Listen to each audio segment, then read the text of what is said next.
Hello everyone, welcome to my story. Today, we will have Monk Sander guiding our session.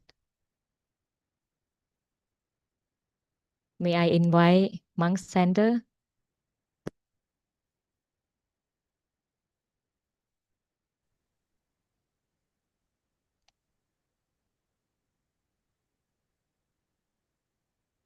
Let's pay respect to our teaching monk all together.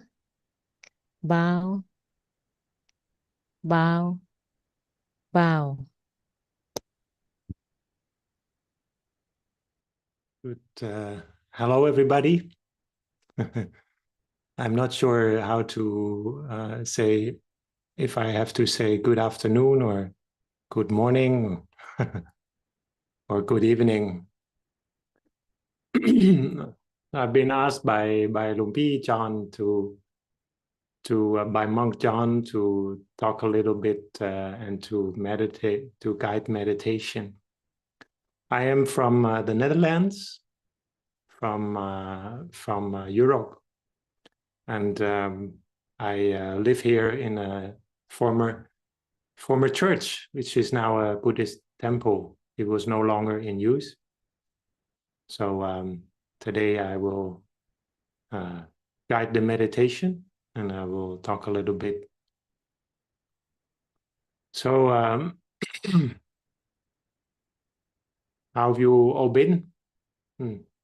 Is the weather good over there?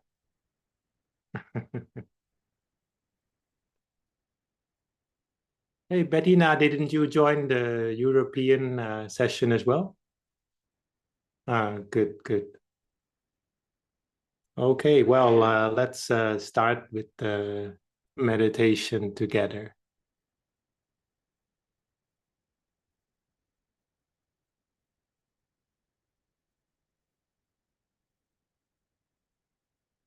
Just a moment.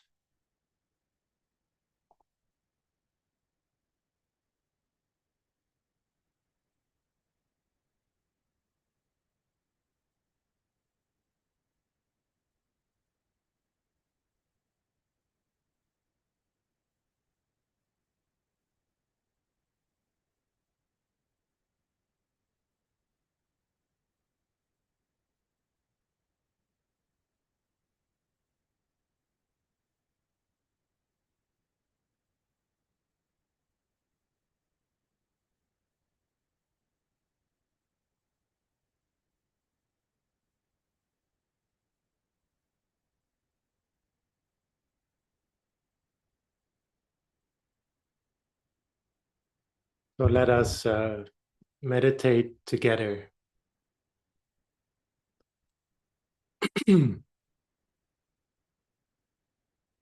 Let us breathe in deeply and breathe out slowly for a couple of times. Just allowing ourselves to get back into the present moment.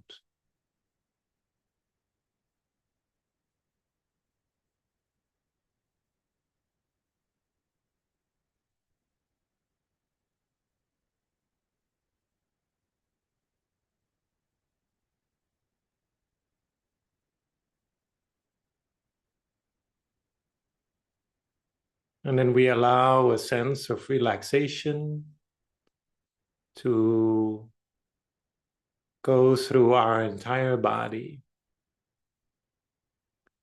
We allow our entire body to be fully relaxed,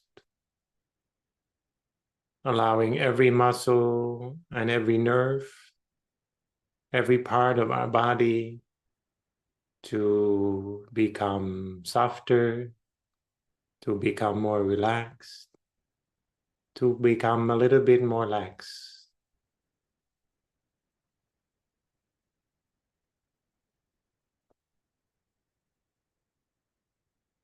We can feel our head and forehead relaxing, and our eyes becoming softer.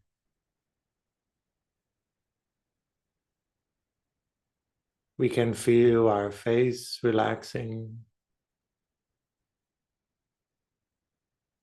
as well as our neck.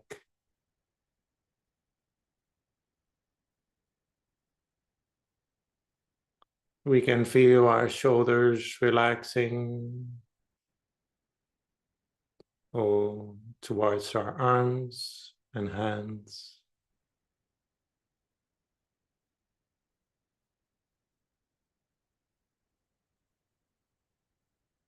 And then we go up a little towards our chest and abdomen, allowing our entire body to relax, including our back and our hips.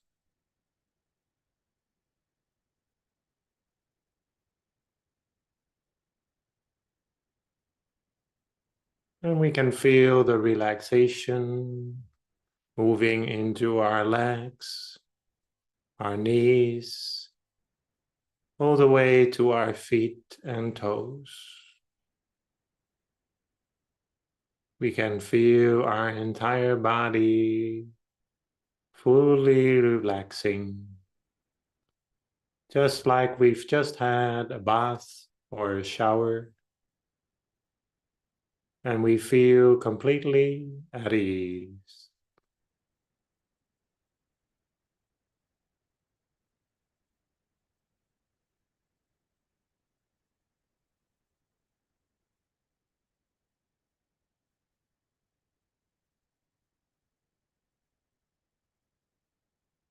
And if we feel any more tension in our body, we can send some kindness to that spot, to that place, allowing the tension to gradually dissolve.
We then realize that we've spent a bit of time relaxing our body. And now we move on to relaxing our mind. We can let go of our body while still being here in the present moment, being within the body, but not being worried about it anymore. Let us move on to our thoughts and feelings, and we allow a sense of relaxation to enter our mind. Whatever thoughts we might have come up in our mind, worries, concerns, frustrations, whatever comes up, we just let it be without pushing it out, but we do not follow it around. We do not follow it around. We just allow our thoughts to be like the clouds in the sky, but we don't follow the clouds. We know that the clouds will come and will go. We don't need to get involved. We allow our thoughts to gradually become less and less active.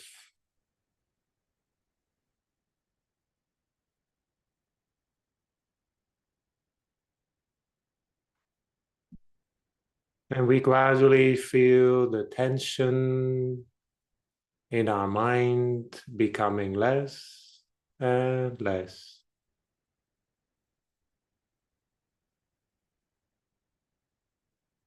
We don't need to be concerned about anything, nor do we need to put in a lot of effort to meditate. That's not necessary. It's all about consistency. We do not need to be intense in our efforts. We just allow our mind to relax.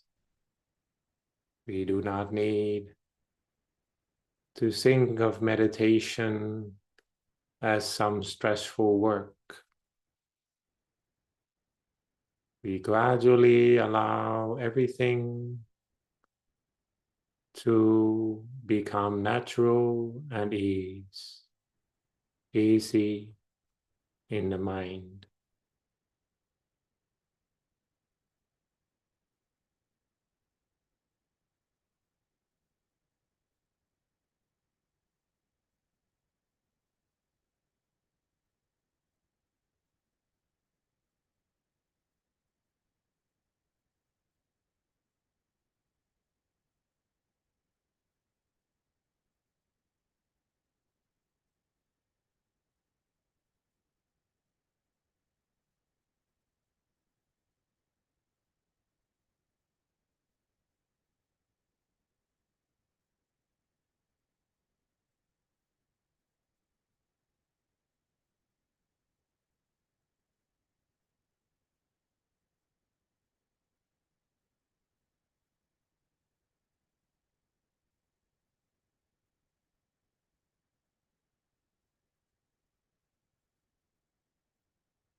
Once we have spent a bit of time relaxing our mind and body, we then go back to the center space within.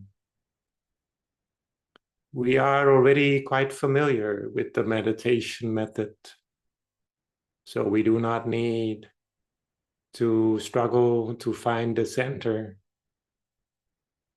We easily go back to the center space within.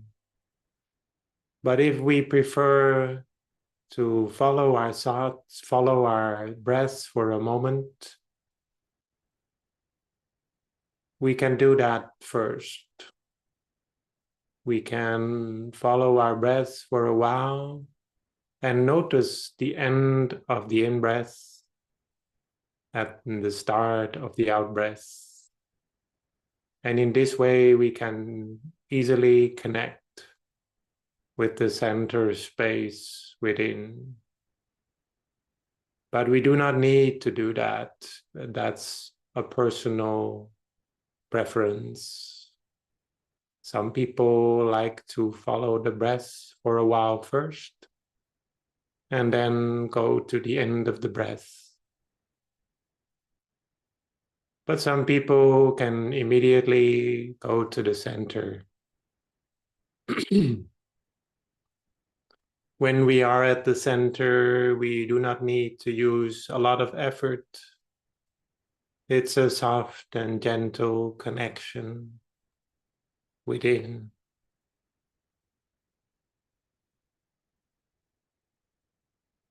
Very soft, very gentle.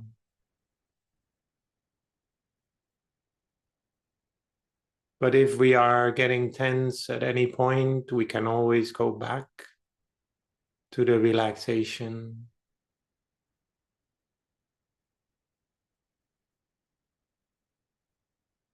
If, on the other hand, we easily get sleepy, or we become distracted.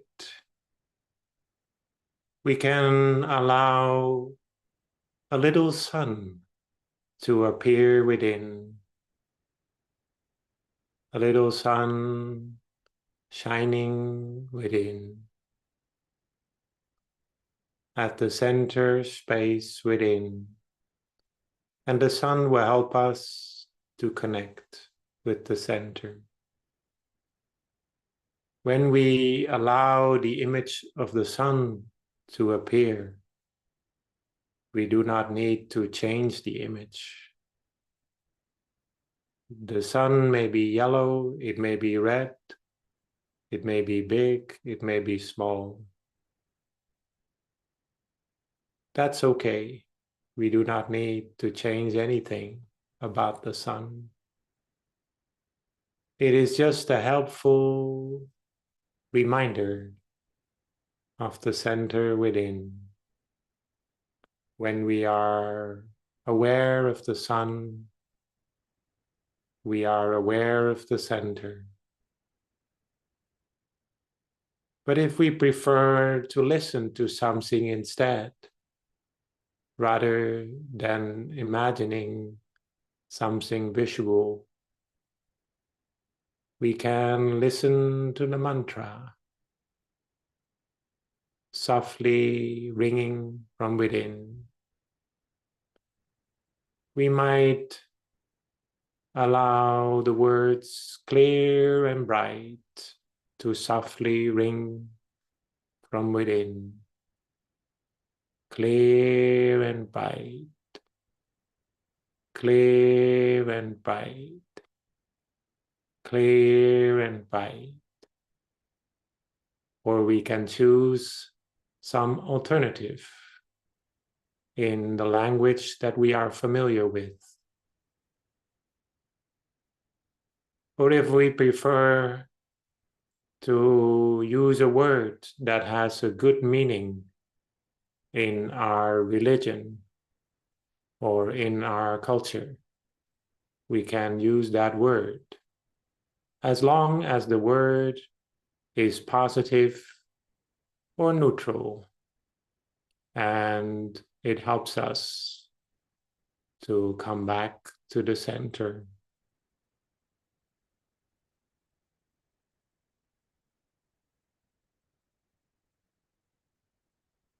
Now, listening to the mantra, we do not need to use a lot of effort either. We softly and gently allow the mantra to softly appear from within.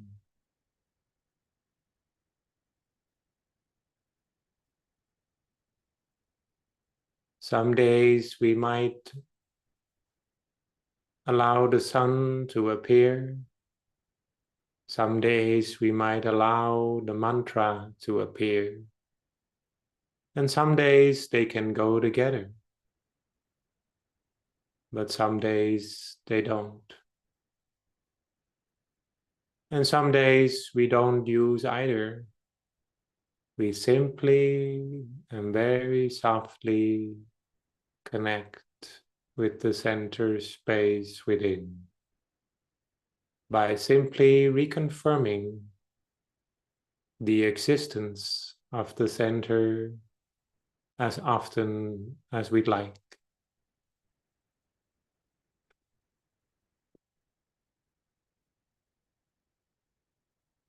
We are aware, and yet we are relaxed, at ease. With a soft and gentle awareness that is continuous, we gradually find inner stability. Step by step, we find our way within. Meditation is actually quite easy once we are familiar with the technique. but we often make it harder than it really is. Very softly, very gently, we reconfirm the center space with a kind and gentle awareness.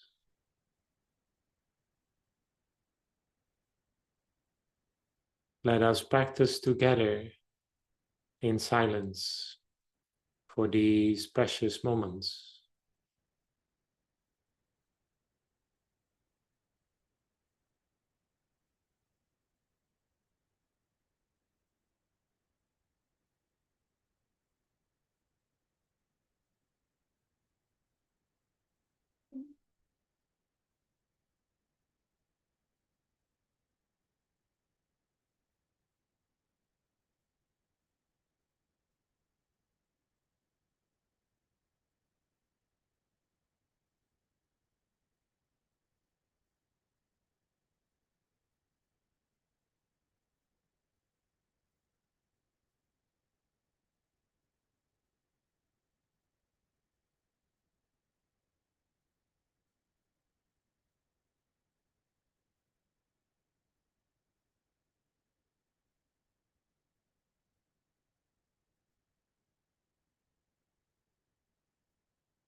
clear and bright, clear and bright, clear and bright. Before we come to the end of the meditation, we spend a bit of time to share this peace within with our fellow human beings. First of all, we become aware of the sense of peace within that we have gradually built up in the past hour. Then we smile to ourselves and we allow ourselves to be happy, to be peaceful. We can feel the sense of peace expanding through our body and mind, suffusing our entire body and mind.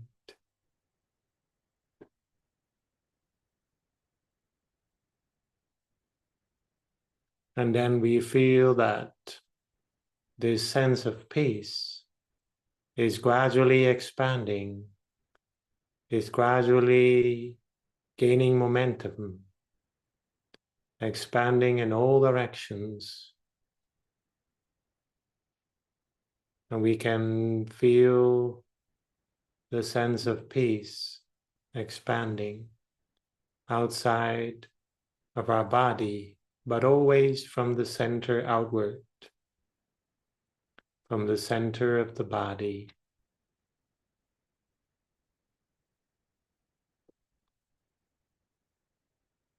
We become aware of all the people living in our house, our family, and we allow this peace to expand to them. We become aware of our neighbors, close by and farther away, and we allow this peace to expand to them. We allow them to be happy. We share this peace.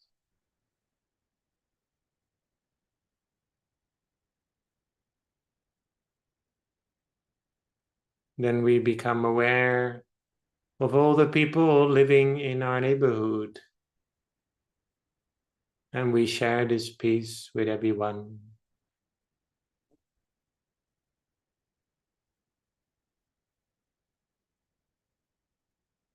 We gradually feel the peace expanding in all directions to every living being, all the people in the world, the people that we know and the people that we don't know, the people that are dear to us, but also the people that we dislike, that we might struggle with.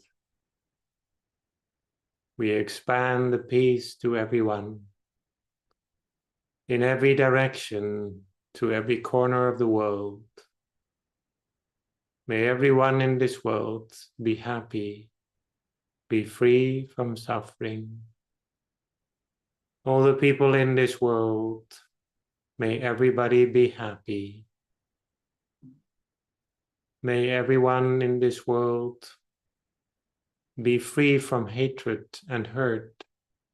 May no one hate or hurt another.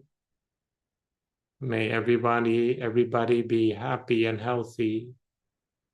May all find the right path to happiness within. We allow the peace to expand to everybody in the entire world. Even the animals, birds, fish, and mammal, may all be happy and free from suffering.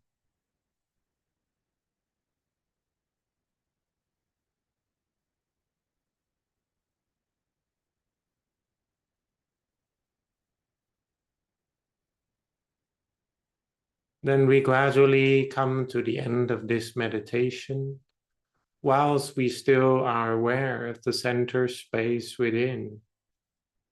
we can gradually come back to our senses. We can hear the sounds around us. We can feel the seat on which we're sitting. And we can also feel our body again. And we gradually open our eyes as we are reminded that we can always bring this peace, bring this center with us in every place, in every moment.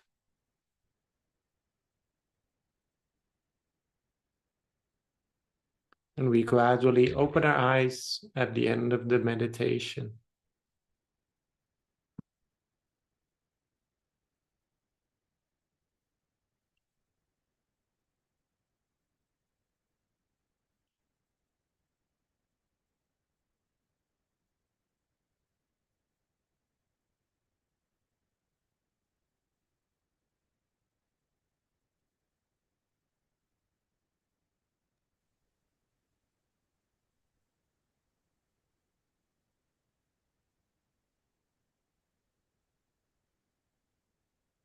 How was the meditation?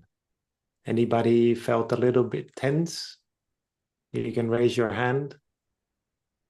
Anybody who felt a little bit tense but also relaxed?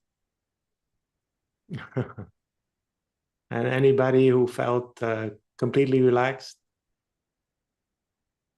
Good. Now let's take a group picture first, and then we can continue with the teaching. Thank you very much, Monk Sander, for a very beautiful session. I believe everyone had a really great time. So now let's take a group photo together. So may I invite everyone open the cameras and share your bright smile. Ready? Okay, let's smile. Cheers. Happy. Smiling. Happy. Wow, we got 133 people now. That's a big number. Thank you so much for joining. I believe the photo already taken. So next session is going to be the Q&A session. So if you have any question, feel free to type down in the chat box. Also, if you would like to share your meditation experiences, you can do that as well. And may I pass the mic back to Monk Sander, please?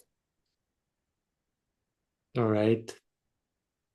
Well, while we are waiting for the questions to come in, I'd like to share a little story with you.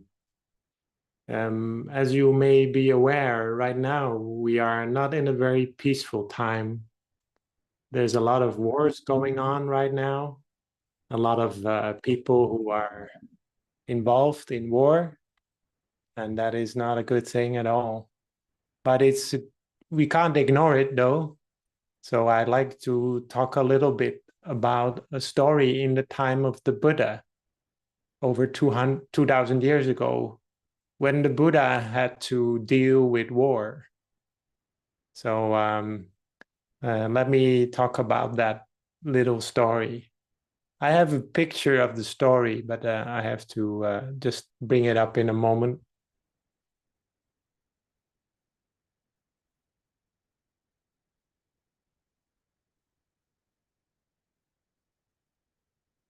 So this is the story.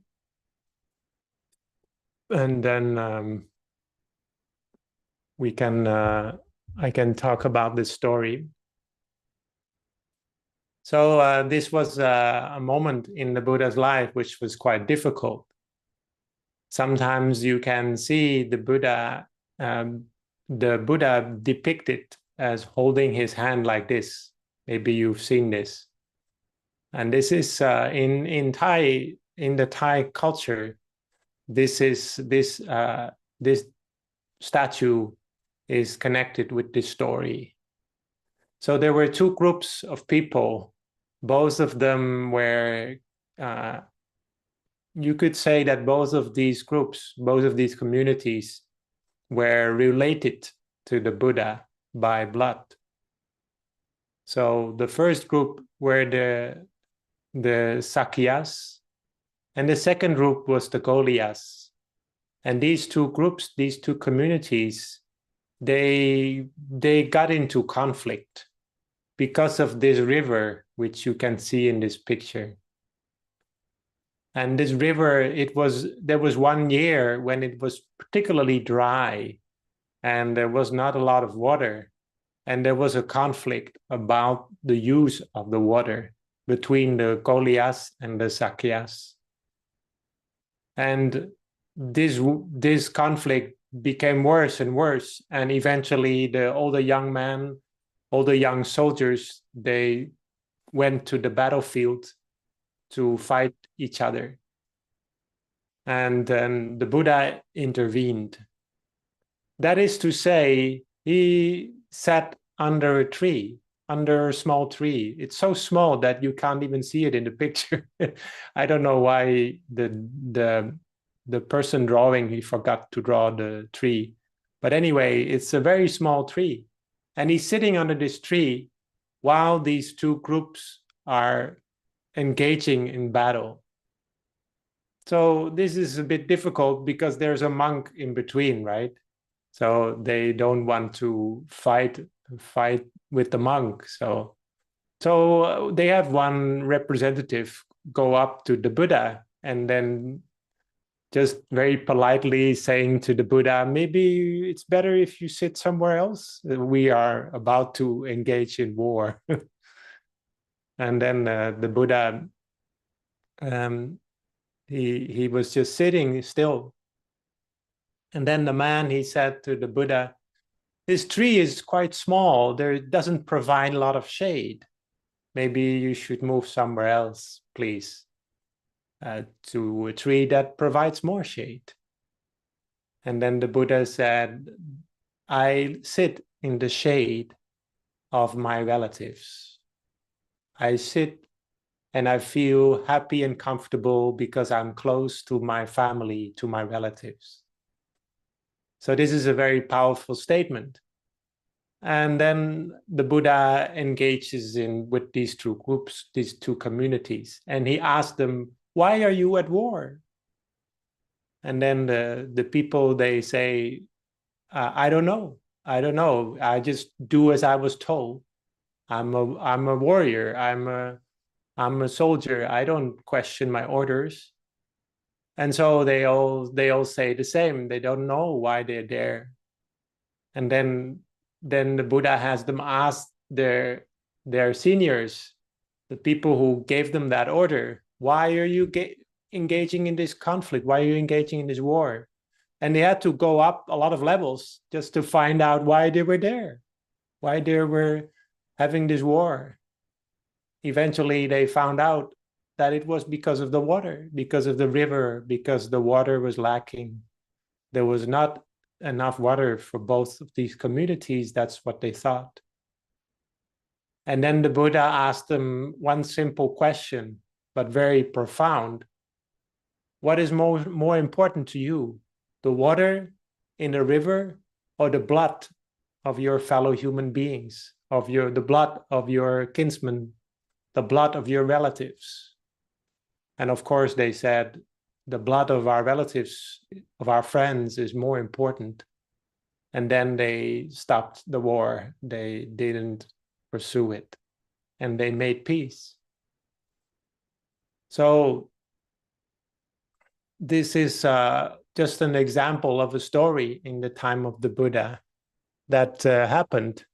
And it shows that sometimes we don't even know why we're having war. We don't even know why we are engaging in strife. It shows the senselessness of warfare and violence. So whenever we are hearing about the news, about the war, we shouldn't be happy or sad. I mean, we shouldn't be happy in the sense that we should not take sides and feel happy that one party is getting hit or getting getting losses. So this is not a good thing. Whatever evil anybody has done, it's never good when there's violence. And the other thing is that we shouldn't be sad about it. It's a common occurrence throughout the history of humankind, as I've just given you an example from the past. But we are maintaining our wisdom and our peace. Because if a lot of people are peaceful and have wisdom, they can be good friends to others, they can be wise friends to others, and this will carry on as a good energy into society. When there's a lot of people who can be good friends, as we say in Buddhism, Kalyana Mitta, a good friend, a wise friend, then there will be no war, because wisdom is spread throughout. So it's good to hear that all of you have had a good meditation, and from different places in the world. And I hope you can continue this meditation with you wherever you go, whatever you're doing. Keep the meditation alive. Every day, just do a bit of meditation every day and build up from there. This is a good thing. So one person one person called Eddie is asking the question, how can I know my apartment group? I'm not sure what you mean, Eddie. Eddie Bayu Bahe from the Bururi Peace Club. I don't know what you mean by that question. Maybe you can explain. Anyway, it's good to see all of you, and from different places in the world, engaging in meditation. And I really enjoyed this session together. If you have any more questions or anything you'd like to talk about, just let me know. And maybe, if not, maybe I can ask moderator Pam if she has any announcements or anything you'd like to tell or tell to everybody. Thank you so much. Actually, we have our session every Monday and Saturday at the same time, same Zoom link. So please feel free to invite your friends and family to join more and more, to create more peace and spread to everyone around the world at this moment. And I think we still have not get the clarification from Eddie regarding his question. Yes, we did not. Right. I don't know what you mean by apartment, or maybe you mean compartment.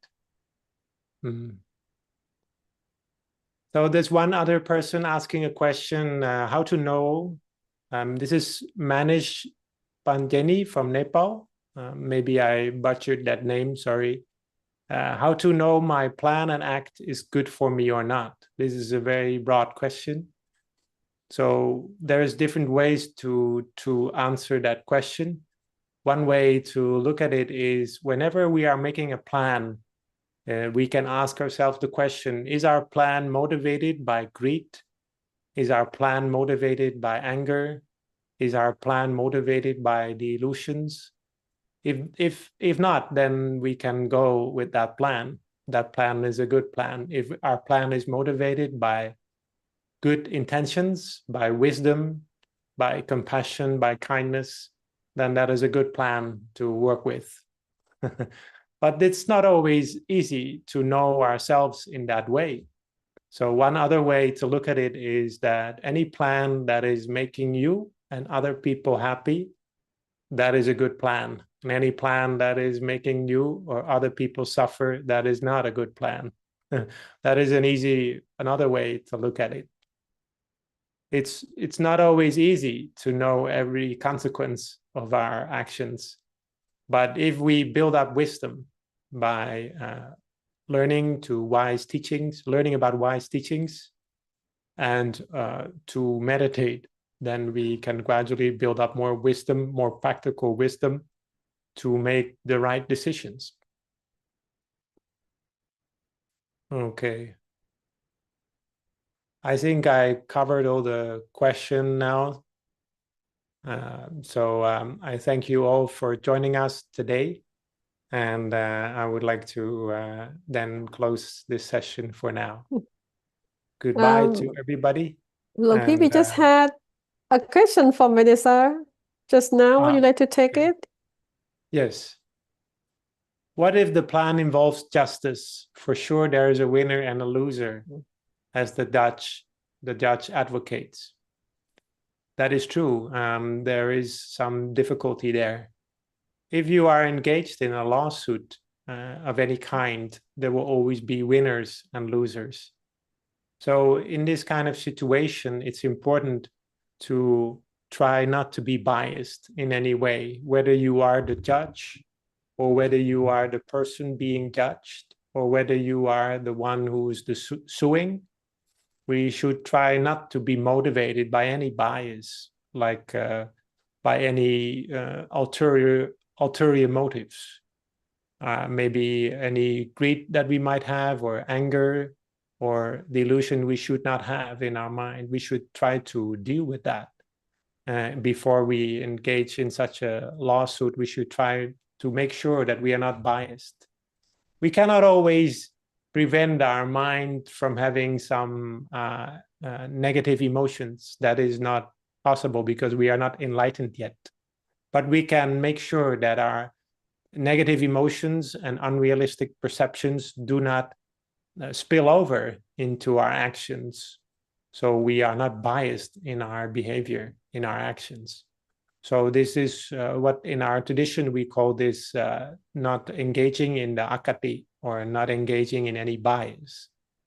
So this is the way that we can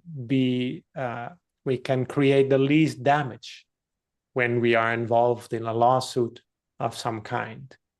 But to be honest, if you can prevent a lawsuit from starting in the first place, that is better.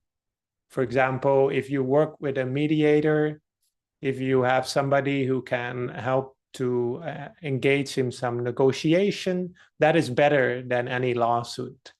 If you can find some way to prevent the lawsuit from starting in the first place, that's better. These days, a lot of people, they try to fix things by suing each other, and this is becoming more widespread. This is not a very good development. And if we can find some other way that is more peaceful, that is better. So I hope this has been helpful. The question was quite broad, so I don't know if I've answered all the concerns addressed here. How does somebody who doesn't understand English can join in such sessions like this? Well, there's you can maybe put this question in front of the committee of the Peace Revolution or Mind Stories. But there are possibilities to interpret. Zoom has the option of live interpreting. So maybe that is an option. If you have any friends or family that speak another language, maybe you can live interpret. That is possible on Zoom. And with a good Zoom account like this one, it is possible to set up a second channel for interpretation of another language. And then your relatives or friends can select that language that you are interpreting in. I don't know if that is what you mean, but I think, it's always possible. If there is a way, if there's a will, there's a way, right? So I'd like to finish today's session, and yeah, and then we can talk more some other time. All right. Thank you so much, Monk Sander, for your wonderful advice and really great topic, sharing the example in the Buddha time as well. So we can learn more and to live with each other in harmony. So thank you so much, everyone, for joining today. And before we ending the session, may I please invite everyone pay respect to Monk Sander by bowing 3 times in order to receive the blessing from him as well. So first bow, second bow, and third bow.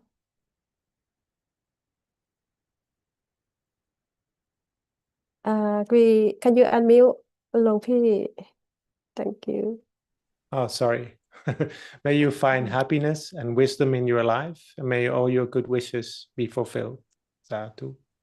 Sadhu. Thank you so much for your wonderful blessing. So looking forward to see each other again on coming Saturday. For now, have a great day, great night, wherever you are. Take care. Bye bye.